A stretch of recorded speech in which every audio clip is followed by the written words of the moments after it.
Bismillahirrahmanirrahim. Alhamdulillahi rabbil alamin. Wassalatu wassalamu ala al-mab'uthi rahmatan lil alamin.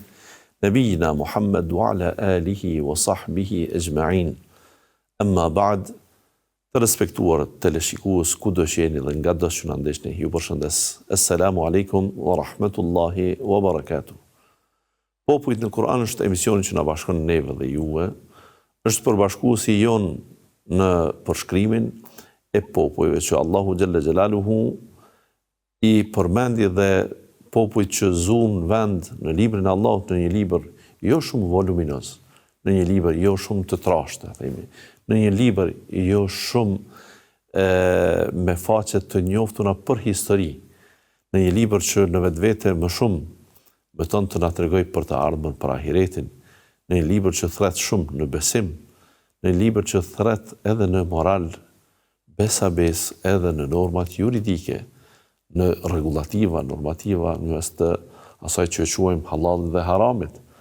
Dhe këtu një libër që përfshin besimin, moralin, rregullat e tjetuarit dhe përshkrimin e botës së ardhshme ahiretit, sigur duket që pak vend ka që aty të flitet për historinë e popujve të lashtë. Mirë po, Kur'anin nëse e shikojmë, ndoshta më shumë ajete përmbajnë tregime dhe narracione për histori, për arsye se tregimet për popujt e mëhershëm janë vetë mësimi për besimin, respektivisht mosbesimin, për normat juridike, rregullat, respektivisht për anarkinë, për moralin, respektivisht për immoralitetin. Pra, kur në popujt e kaluar gjejmë shembujt me të ndryshëm nga e mira dhe e keqja, atëherë për ne është shumë mësim i mirë që të marrim të gatshëm diçka nga historia, e cila për ne do të ishte shumë e nevojshme që të jetë rrëfim dhe burim i informacionit se çfarë ne duhet të bëjmë në rast se ballafaqohemi me ndonjë fenomen me çfarë janë ballafaquar popujt e mëhershëm, me ndonjë ndodhi apo ngjarje me çfarë janë ballafaquar popujt e mëhershëm, por edhe në të kundërtën me ndonjë përfundim eventualisht që është rrezik të na vijë edhe ne nëse i ka ardhur dikujt prej popujve të mëhershëm.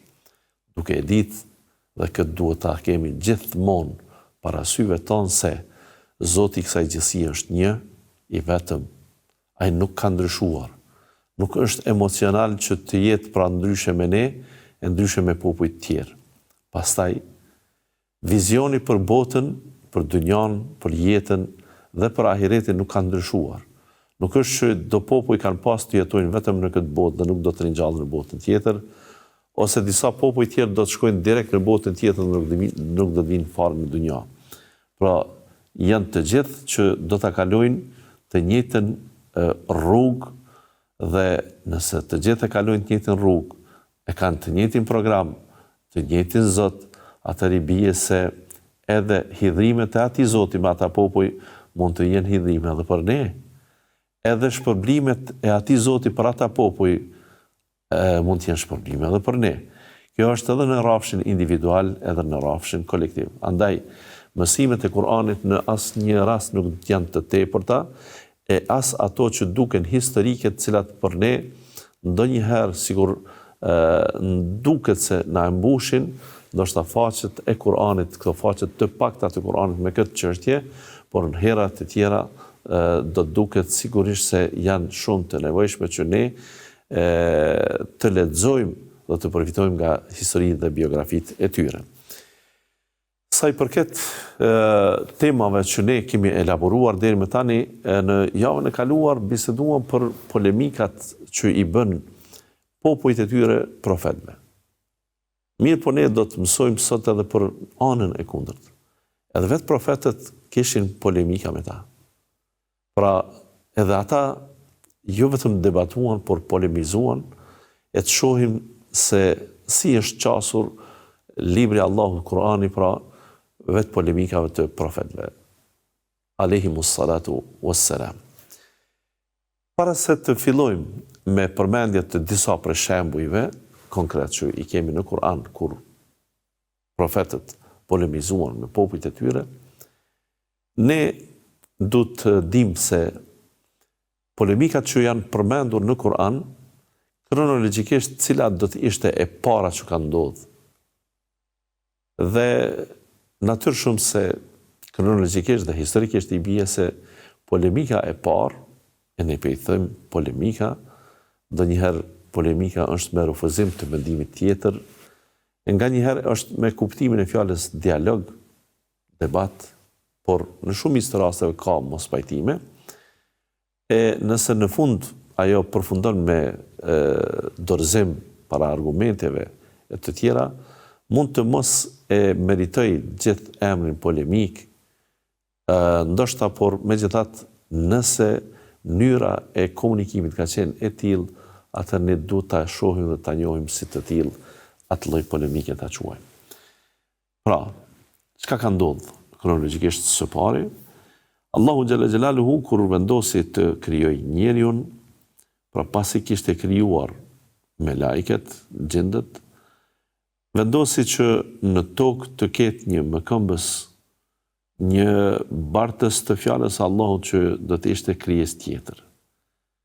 Kur Allahu prezantoi karakteristikat e kësaj krijese, pra njeriun, që do të jetë nga trupi, nga fiziku i tij, pra nuk do të jetë vetëm shpirt, tregoi se ai fiziku do të jetë i nevojshëm për atë që ka nevojë trupi. Çdo gjallëse në këtë rast dhe i njeriut, i bie se aty u manifestua tregimi se do të vijë momenti ndoshta edhe tek mosmarrveshjet ndërmjet njerëzve, respektivisht dëshirat e tyre për të pas më shumë. Dëshirat e tyre për të glaburuar më tepër pasuri, toka, vende, fusha, e intereset të ndryshme që ata mund t'i kenë dhe rrjedhimisht, kur ata nuk mund t'ja dalin, atëherë vjen në shprehje hidhrimi. E hidhrimi, kur të ndodh, ai ka lënë në shpërthim, ai shpërthim mund të jetë shpeshherë edhe që përfundon me gjakderdhje. E natyrshëm, me lajket, kur kuptuan këtë, ju duk se kjo është e padrejtë. E te gjalu fiha, men yufsidu fiha, o yasfiku dima, o Zoti i gjithësisë, o Allah, po dënë ta bësh më këmbës në tokë një krijesë e cila mbase derdhgjak bën fesat, pra shkatron në tokë, është në gjendje të prodhoj armë, është në gjendje të prodhoj bombë atomike, armë nukleare, armë të shkatrimit në masë, mjetet e preta të cilat do t'i përdor kundër vetvetes, kundër llojit vet e tjera. Pra, ky debat me këto hollësi nuk përmendet në Kur'an, por përmenden stacionet e debatit, pra me lajket e kuptuan se kjo krijesa mund të derdhgjak. Pra, kjo krijesa mund të bëj çrregullime në rendin juridik dhe kësaj ato refuzuan në një farforme, çysh mund ta bësh një këso krijese të jetë me këmbë si jot në tokë, o Zot i gjithësisë. Allahu xhalla xhelaluhu letë dhe thjesht u përgjigj. Unë di çka ju nuk dini. Derisa unë di çka ju nuk dini, atëherë me lajket nuk patën gjë tjetër, pos të nështrohen. Qalu subhanaka la ilma lana illa ma 'allamtana innaka antal alimul hakim. O Zot, ne fundja nuk di më shumë se atë që ti ne na ke mësuar. Pra, nëse kem faj për mosdijet tonë, ai nuk është faj jonë. Kaq jemi, kaq dim, kaq kemi informata, por me këto informata që ne i patëm, na u duk se kjo është kështu. E kur Allahu i urdhëroi ato që kësaj krijese pastaj t'i binë në sejdë, fasajada al-malaikatu kulluhum ajma'un, në versetet të ndryshme, pra krejt me lajket pa kur far dallimi ju nështruan Allahu xhalla xhelaluhu në urdhrin e tij. Që i bjen, ju nështruan në urdhën i ranë në sejdë Ademit. Kjo ishte polemika e parë, e cila polemik pasi Allahu atyre u demonstroi një arsye të caktuar se pse njeriu duhet të jetë me këmbës, me lajke pastaj ju kërkoi që të nënshtrohen dhe t'i bien në sejdë njeriut. E natyrisht me lajket nuk kundërshtojnë Allahun xhalla xhelaluhu asnjëherë. Kjo është ajo polemika e parë që njihet në histori që ka ndodhur pra mes dikujt dhe dikujt tjetër, në këtë rast është mes të me lajkeve dhe Allahut. Tash kemi atë pjesën tjetër që ne do të përmendim. Do të përmendim disa ngjarje cilat mund të fillojmë me, për shembull, me Ibrahimin a.s. Ibrahimi a.s.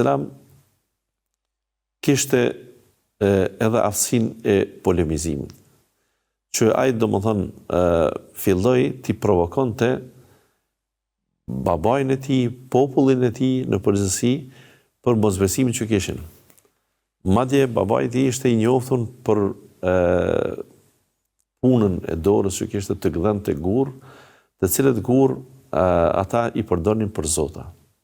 Pra ishte politeizëm i llojit të vet, që secili merrte një zot për vete, në kuptim pra, i luteshin atyre gurve. Shkonin, porositnin, blenin, dhe pastaj e adhuronin si të tillë. Dikujt sot mund t'i duket kjo çfarë mentaliteti i mykt, çfarë mentaliteti i pakurfar arsyeshmërie për paska qenë në atë kohë, në atë zaman, kur njerëzit pra nuk pas kanë pas as dijen minimale se kujt t'i nënshtrohen dhe çfarë t'i nënshtrohen, ta blejnë një guri dhe ta adhurojnë. E kjo shumë kujt mund t'i duket që ka qenë një primitivitet i llojit të vet, pra mirë po në fakt ky primitivizëm edhe sot ekziston. Njerëzit edhe sot bëjnë gjëra të tilla vetëm se nuk është që kur shkojnë në një shitore të caktuar ose në një treg të caktuar, kërkojnë ku është ajo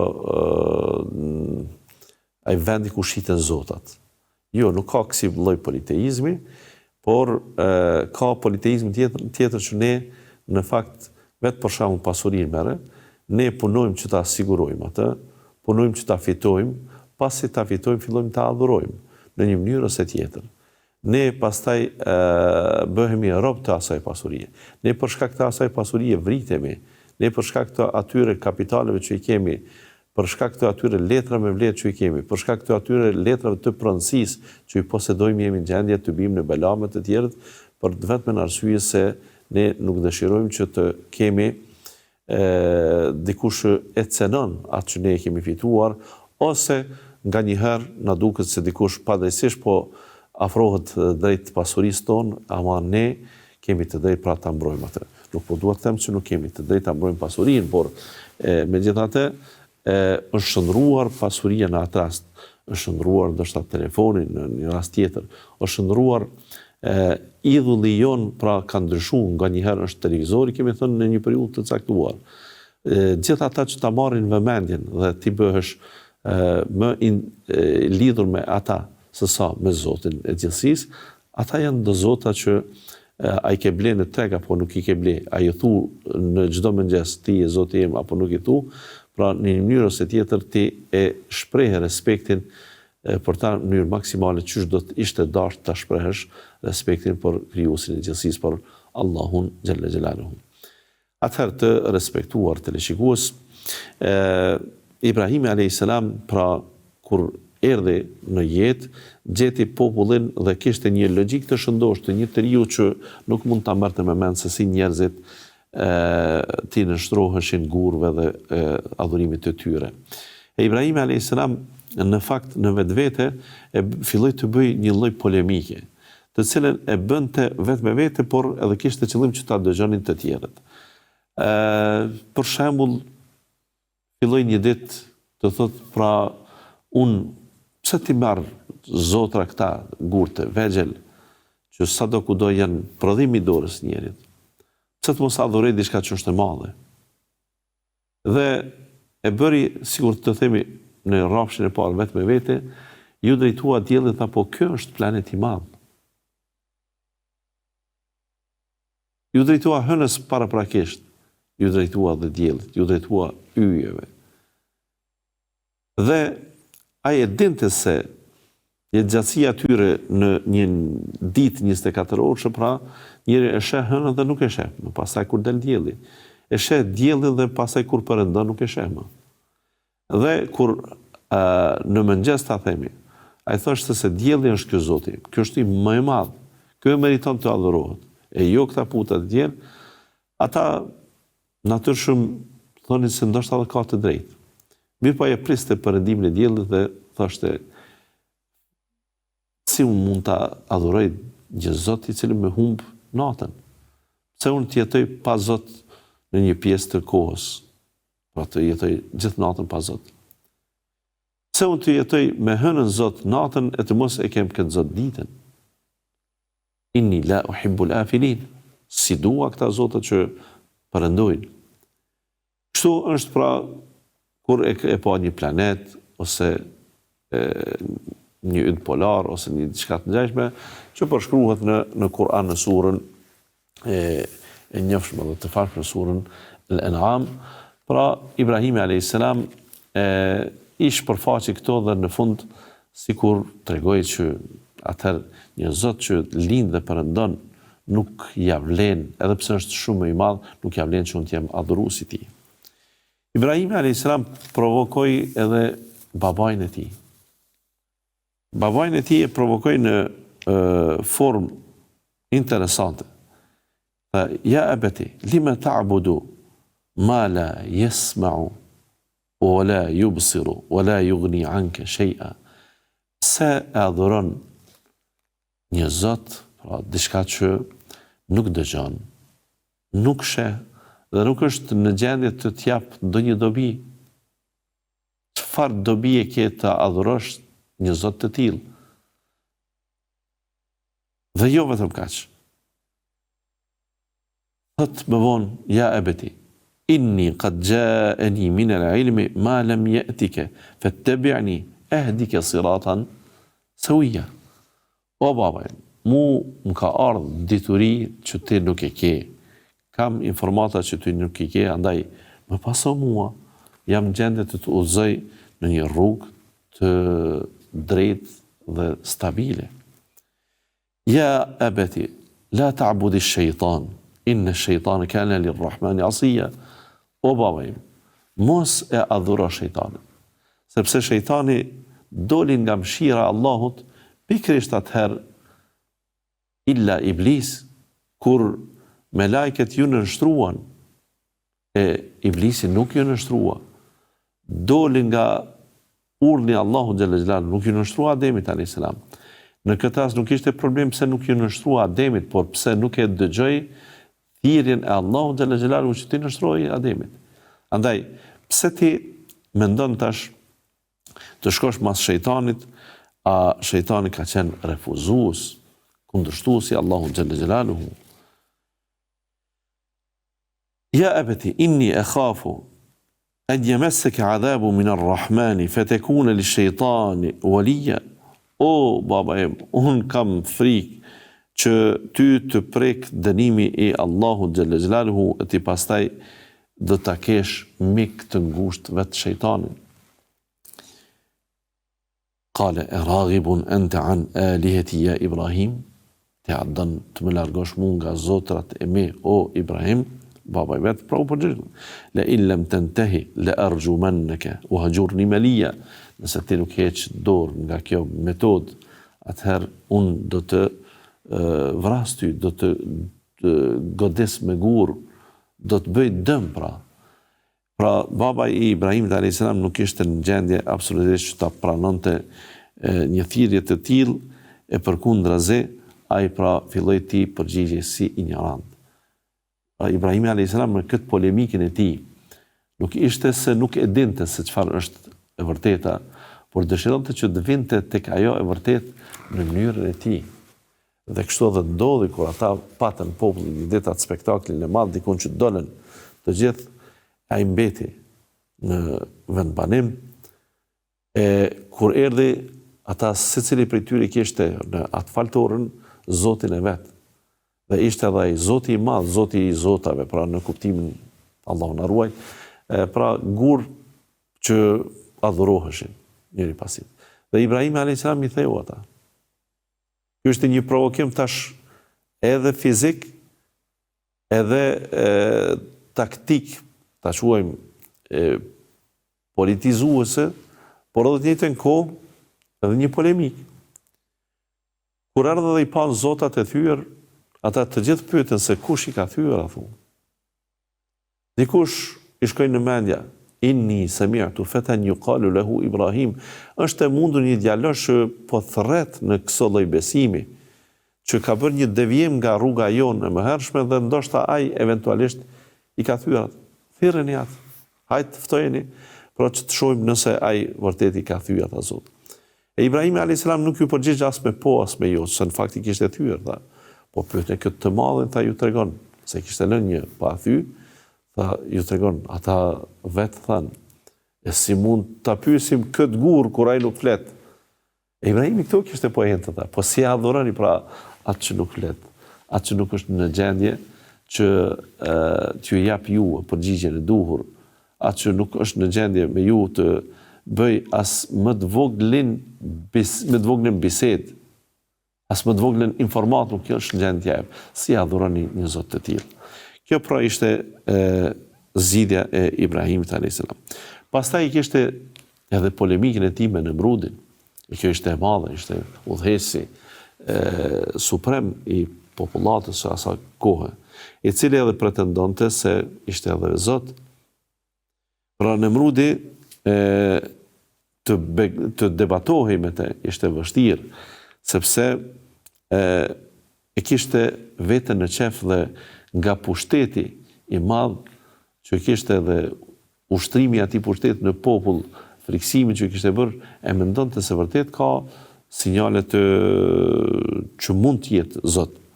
Allahu xhalla xhelaluhu përmend pra edhe këtë lloj polemike që Ibrahim a.s. pra e ka pas edhe me te,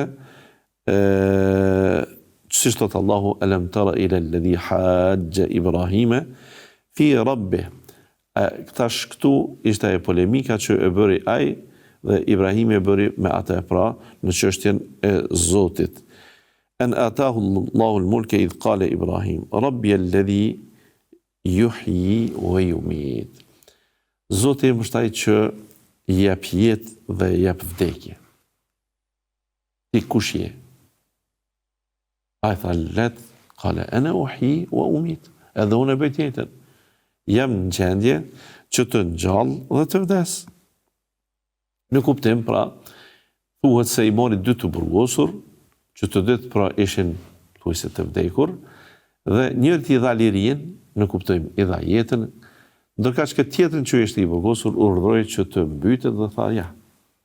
Si dash jetë atij, si dash vdekje këtij tjetrit. Ana uhyi wa umit. Ibrahim a.s. kur pa se ai për të argumentuar në këtë formë do të merr shembuj prej dunjas dhe do të bën kërdi në të burgosur dhe njerëz të tjerë, atëherë provoi një metodë tjetër që ishte për ta lënë partekst. Fa inna Allah yati bish-shamsi min al-mashriqi fa'ti biha min al-maghrib. Allahu ta sjell diellin nga lindja. Ai në gjendje ta sjellësh diellin nga perëndimi. Bëj këtë pra. Hajde të shohim pra në fenomenet natyrore për cilëve ne varemi dhe jeta jonë varet prej tyre. Hajde të shohim se cila është fuqia jote. Fa buhita alladhi kafar. Atëherë u dorëzu ai që kishte mohuar, pra ishte fjala për Nemrudin, wallahu la yahdi al-qawm adh-dhalimin, e padyshim që Allahu nuk është në gjendje t'i udhëzoj popullin mizor dhe zullumçar. Kishte në pikat shkurta polemika e Ibrahimit a.s. Sikur që ishte më herët polemika e melekëve ndaj Allahut. Kemi edhe polemika të tjera, polemika e Musait me faraonin, polemika e Nuhit a.s. me popullin e tij, cilat do t'i shtjellojmë në pjesën tjetër të këtij emisioni. Ju qëndroni me ne, do kthehemi pas pak.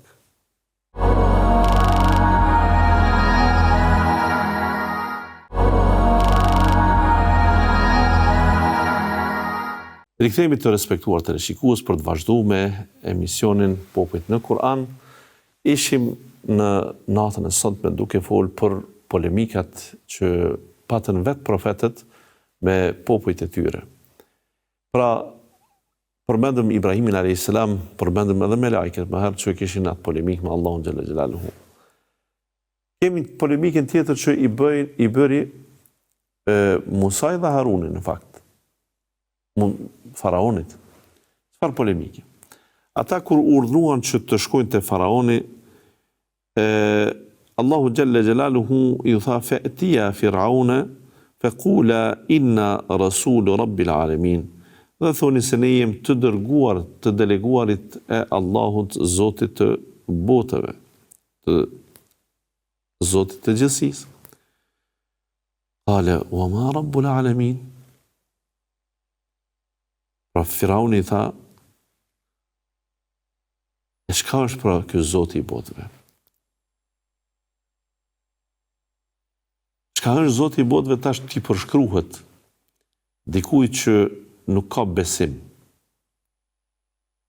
dhe të jepen informata se ajo është nga kjo materie, ose nga kjo kështu, ose është me këtë qenje, ose është me këtë cilësi, ose është, sidomos kur në fund fare është abstrakte, dhe ajo nuk shihet tani për tani, nuk mund t'ja konkretizosh në këtë botë. Pra e humb luftën. E faraonin këtë e dëshironte. Musa a.s. me shumë mjeshtri përgjigjet qala rabbus samawati wal ard wama bainahuma in kuntum muqinin. Ky Zoti, pra paja përshkruar qenjen e tij, përshkruan fenomenet. Do të është Zoti i qejve dhe i tokës dhe gjithçka që kanë mes tyre. Nëse ju jeni nga ata që besoni.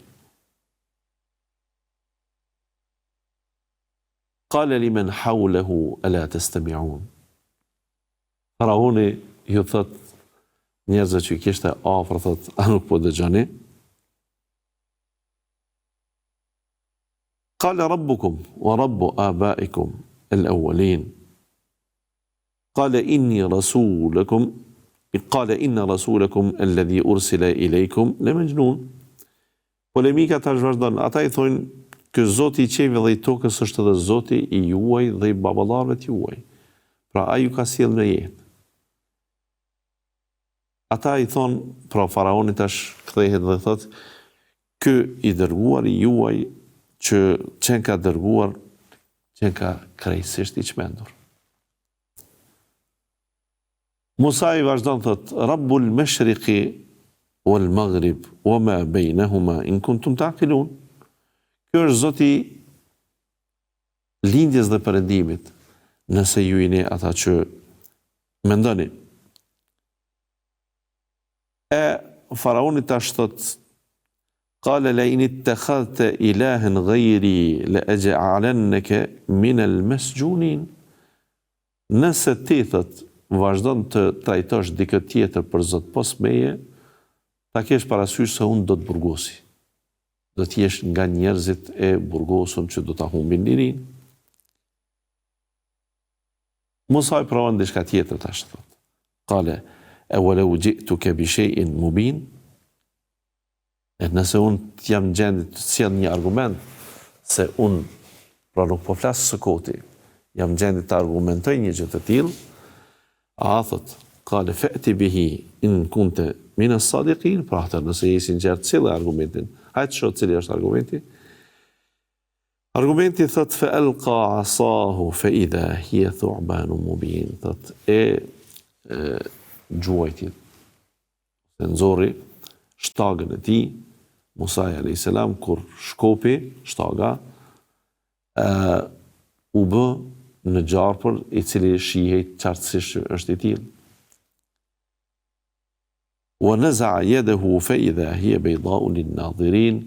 Dhe kështu pra nxorri edhe dorën, dhe kur nxorri dorën, ajo ishte e bardhë, me ndriçuese, domethënë dorë e cila kishte një dritë shumë të veçantë, të cilën edhe në ditët e sotme do të ishte shumë e veçantë, pra të thuhet se një dorë e cila nuk ka bërë dikush ndërhyrje në të, nuk është që ka futur ndonjë bateri ose të ngjashme, është që po mund ta bëj dorë të bardhë e cila po shëndrit.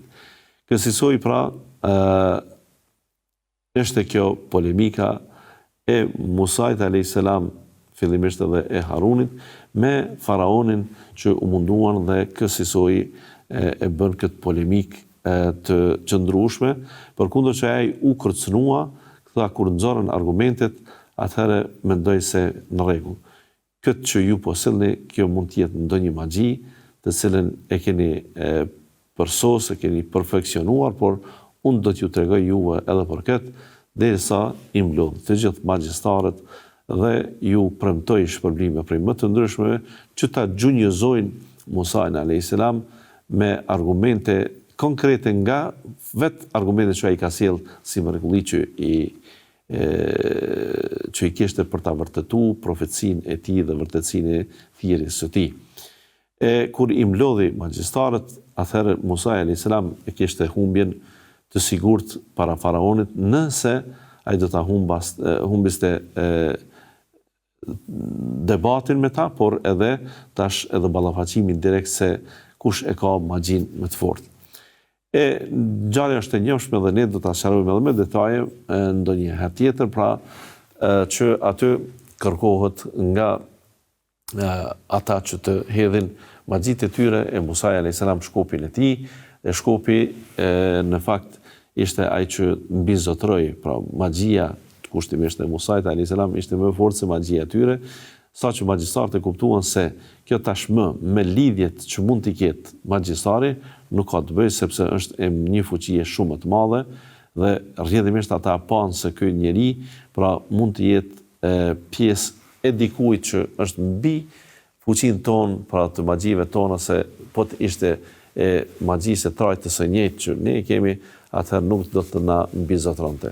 Dhe ata pa një pa dy e pranuan dorëzimin para Musait a.s. dhe jo vetëm kaq, ata pranuan që atë që posedon Musa a.s. është më e madhe dhe ka një burim më të fuqishëm sa që i besuan Musait a.s. Ani pse ishin të premtuar që të marrnin shpërblim nëse do ta mundnin Musain a.s. U bën pra në ushtar të Musait. Sa që faraoni tash në vend se të merret me Musain, ai u mor me vet ata, tha dini se unë tash jam në gjendje t'ju dëroj ju edhe t'ju masakroj duke ju prej krahët dhe këmbët në mënyrë të kundërt, në mënyrë që t'ju mos jeni në gjendje të jetoni jetë normale. Ata në fakt nuk e kishin më këtë hall, sepse sigur e gjetën atë Zotin e madh që është mbi zotrat e tjerë e që nuk është çështje magjie.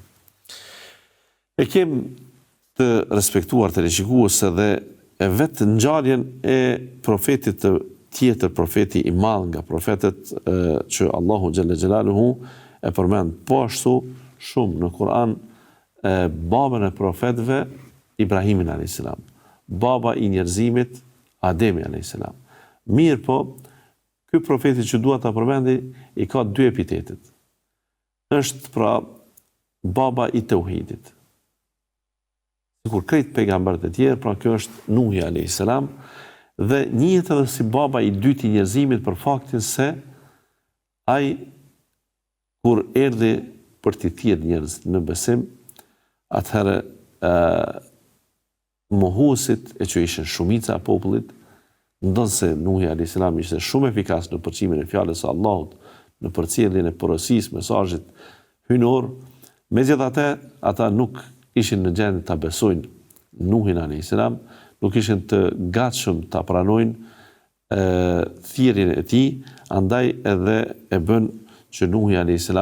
në një mënyrë ose tjetër të ndihej keq, pra që do të duhej edhe ai të sillte argumentet për të bindur ata eventualisht se ky njeri e ka mirë, pra nuk po i mashtron. Allahu xhalla xhelaluhu thot: "Wa laqad arsalna Nuhan ila qaumihi inni lakum nadhirun mubin." Ne e dërguam Nuhin a.s. pra te populli i tij dhe i tham atij se ti ai do thotë populli ju tha, unë jam për ju qortues dhe tërheqës i vërejtjes. Çfarë qortimi? Alla ta'budu illa Allah, që të mos adhuroni zot tjetër përpos Allahut. Inni khafu aleikum adhabe yawmin elim. unë kam frikë për ju që do t'ju prek ndonjë dënim ndonjë ditë të dhimbshme. فقال الملأ الذين كفروا من قومه ما نراك إلا بشرا مثلنا. E përmendëm pra edhe në rastet të tjera, popujt kanë problem ta pranojnë për profet dikën që është nga mesi i tyre, që është njeri i dhaj. Dhe i thanë, sidomos paria, ata që ishin mosbesimtar, që e shprehin mosbesim prej popullit të tij, ne tha nuk po të shohim si mund të jesh ti profet kur ti je njeri si na. Wa ma naraka ittaba'aka illa alladhina hum aradhiluna.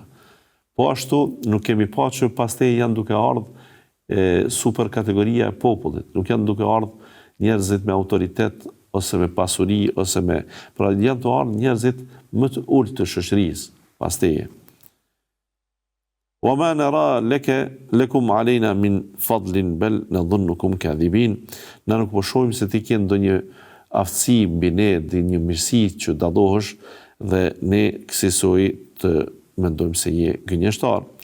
Qale ya qaumi ara'aytum in kuntu ala bayyinatin min rabbi wa atani rahmatan min 'indihi fa ummiyat 'alaykum anulzimukumuha wa antum laha karihun. O popull, nëse unë do të kisha ndonjë argument të gjallë prej Zotit tim, cilin do të ma kishte dhënë si rezultat i mëshirës së tij, jo pra që unë e kam aftësinë ta bëj këtë ose unë e meritoj, çfarë do të bëni ju kur do të verboheni e kur mos i besoni, domethënë a jem në gjendje ne t'ju detyrojmë për t'i besuar ato argumente. Wa ya qaumi la as'alukum alayhi malan. O popull, unë nuk jam duke synuar që të arrij ndonjë mirësi në këtë botë, por në këtë rast pasuri. Unë nuk jam interesuar që këtë ta kem për përfitime personale. In ejriya illa ala Allah. Sa i përket shpërblimit tim është te Allahu, wa ma ana bitaridil ladhina amanu innahum mulaqu rabbihim walakinni arakum qauman tajhalun. Unë nuk dua që të përjashtoj ata që kanë besu, por ju në përgjithësi jeni popull që jeni ignorant. Wa ya qaumi man yansuruni min Allahi in taradtuhum afala tadhakkarun. E kush është në gjendje nëse unë besimtarët i largoj nga mesi jonë, që të më ndihmoj, a ka dikush? Wala aqulu lakum indi khazainullah. As po them që unë nuk po pretendoj që unë i posedoj depot e Allahu xhalla xhelaluhu. Wala a'lamul ghaib. As nuk e di të fshehtën. Wala aqulu inni malak. As po them që unë jam nga engjëjt. Wala aqulu lil ladhina tazdari a'yunukum lan yu'tiyakum Allahu khairan. As nuk muj më thon atyne që Allahu nuk do t'ju jap juve ndonjë mirësi ndonjëherë, asnjëherë pra. Allahu a'lamu bima fi anfusihim. Allahu e din më së miri se çfarë ata fshehin në vetët e tyre. Inni idhan la min adh-dhalimin. Kësaj unë do të isha prej zullumçarëve, prej padrejtëve. Qalu ya Nuh qad jadaltana fa aktharta jidalana. Kjo është pika që duam të arrim. Ata i thanë, o Nuh, ti na ke polemizuar ne dhe e ke tepruar me këtë. Pra, fa'tina bima ta'iduna in kunta min as-sadiqin. Nëse ti ke aftësi të bësh ndonjë argument nga ana jote, atë do të ishe i sinqert, pra bëj një gjë të tillë. A ti shohim ne argumentet. Nuhi alayhis salam, që ishte shumë i kujdesshëm në çështjet të shprehjes të ndëruar vëllezër. Këtu duhet kemi kujdes. Asnjëherë nuk tha po unë do t'i sjellë, tha. Po tha kështu. Qale inma ya'tikum bihi Allahu in sha'a wa ma antum bimu'jizin. Allahu është në gjendje t'ju sjell ju ato argumente. Pra gjithnjë këto i sillte që Allahu është ai që mund t'ja sjellë ato argumente, atë mrekullim binatyrore, dhe ju nuk do të keni më mundësi e as fuqi ta në përkëmni dhe ta gjunjëzoni argumentin Allahut. Wala yanfa'ukum nushi in aradtu an ansaha lakum pastaj nuk ju bën juve dobi këshilla ime nëse unë do t'ju jap këshillë më pastaj. In kana Allahu yuridu an yughwiyakum, nëse Allahu veç ka vendosur që ai t'ju fundos juve. Pra, nëse ai ka vendosur që ju të keni një përfundim krejtësisht ndryshe. Hua rabbukum wa ilayhi turja'un. Fundja, ai nuk është veç Zoti im, ai është Zoti juaj dhe tek ai gjithë keni për të kthyer. Pra, kjo është ajo polemika që ata do të thotë e bën edhe me Nuhin a.s., por edhe Nuhi a.s. e bëri me ta në mënyrë që të përfundonte gjithçka në mes tyre.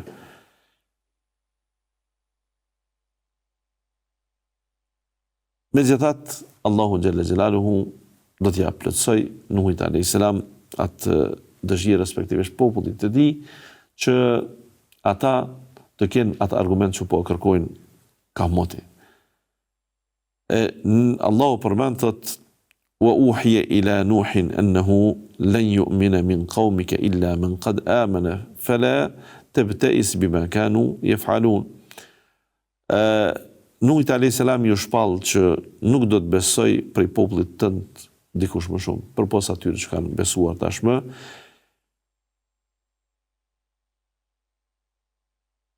E për veprat e tyre ti nuk ke çfarë të bësh.